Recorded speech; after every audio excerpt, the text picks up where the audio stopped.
Hi, I'm Lily Collins, and I'm here with Harper's Bazaar UK, and I'm about to share with you some of my life lessons. I've learned that beauty really does start within. The more confident, the more happy, the more settled in yourself that you are, the more beautiful you feel. The best piece of beauty advice I've ever been given is the quirky things that make you different are what make you beautiful. And my mom always told me that when I was doubting my brows. And I went to great lengths to try and minimize, to change, all of that. Luckily they grew back. And now it's something that to me is a little different and something that I embrace and celebrate. So I'm really glad she taught me that.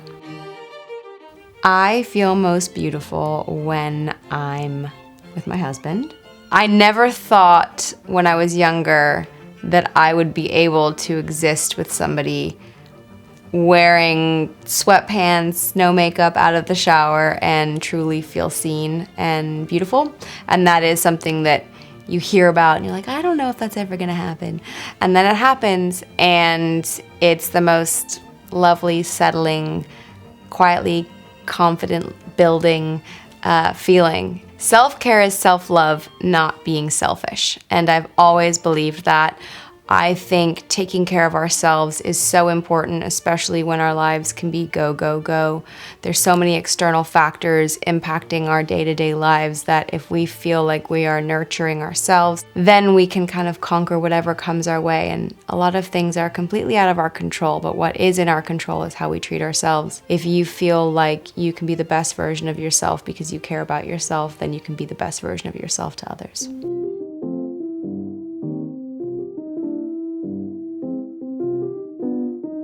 Throughout the years, I've learned a lot about style. I've learned if an outfit is wearing you, it's not the outfit you should be wearing. That's a hard one to learn when you're younger because, at least for myself, I always wanted to be on trend. But the older I've gotten, the more I've wanted to feel settled and comfortable in my own skin, and therefore my clothes. The best piece of fashion advice: don't judge it on the rack or on the hanger. Judge it once it's on your body. When in doubt, just try it.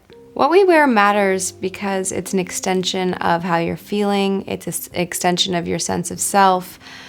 It's really more for the person wearing it than the people looking at the person wearing it, at least for myself. It can raise your spirits, it can change your mood, and it can give you a different perspective.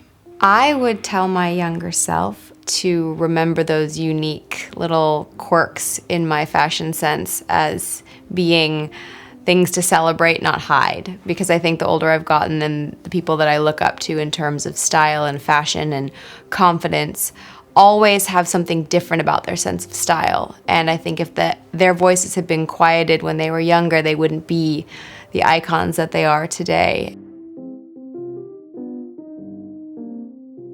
To me, success is not the result of the work necessarily, it's the growth that you experience doing the work.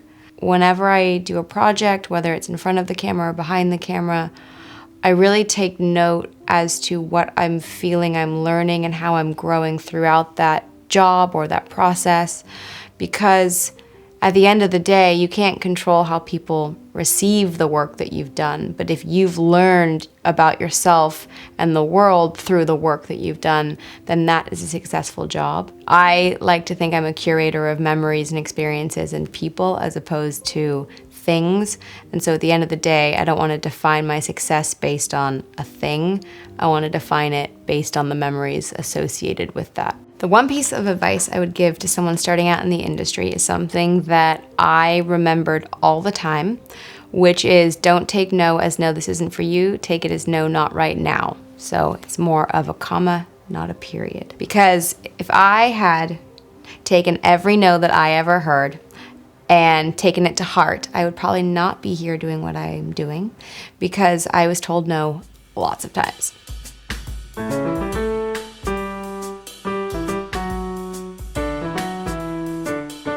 I've learned that friendship doesn't have to mean you've known somebody for decades or years. It can be someone that you meet in your mid-20s, in your late 20s and your early 30s, and it just clicks right away.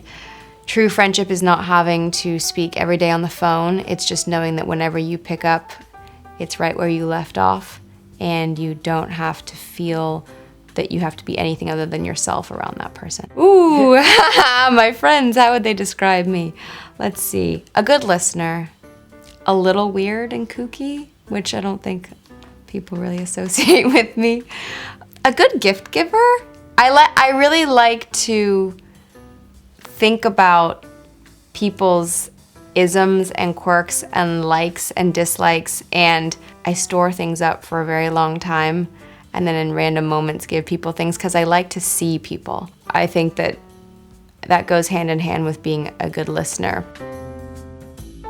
I've learned a lot about love through getting married and finding my person and my husband, about unconditional love, just someone loving you because you're you, and that's a crazy thing, I think, to accept and to love about yourself, that you don't have to have conditions, you don't have to put yourself in different categories in order to be someone that's lovable. And learning about self-love at the same time as someone loving you is a really interesting process, and I think sometimes those things can come hand in hand. When you start to embrace being loved unconditionally, you start to then love yourself unconditionally.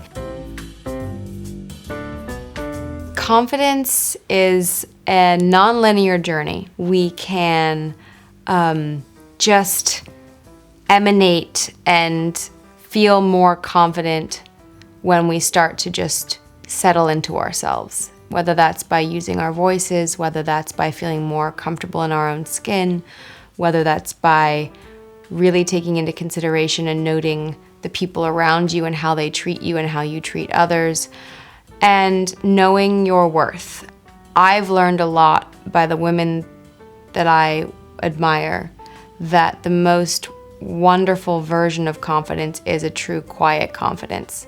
It's when you're not thinking about being confident that you can sometimes be the most confident. And when you can empower other people to be confident, that must mean that you are confident enough to do that.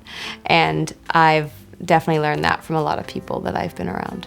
What empowers me? Standing up for other people when I think they don't realize that they can be stood up for or should be stood up for. I think it's really important to not shy away from expressing ourselves and our feelings, because if we don't, we can feel alienated and defeated and alone. And the more that we embrace and accept the feelings that we feel as acceptable and okay and normal, then that to me empowers us to be the strongest version of ourselves, and therefore empower others to do the same and to be the same. Feminism is a strong sisterhood. The older I've gotten, the more I've understood how truly important it is to have not necessarily a big group, but a group that makes you feel big. And I have even met some of those amazing women, and also men, that have made me feel like the biggest version of myself in the last 5 years. And I always thought that you had to have friends for decades in order to understand you and to stand up for you.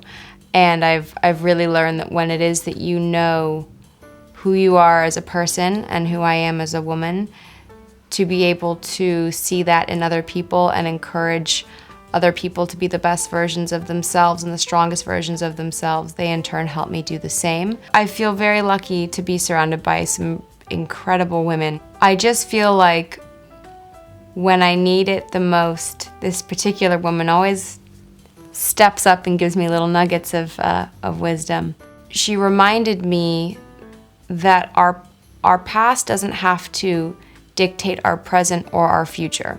It doesn't have to define who we are now. If there are certain things you went through or feelings that you felt when you were younger, you can let those go, and they don't have to create this current definition of what it is that you think you have to be or how you have to look or how you have to feel. I got that advice from her because I haven't known this person for decades.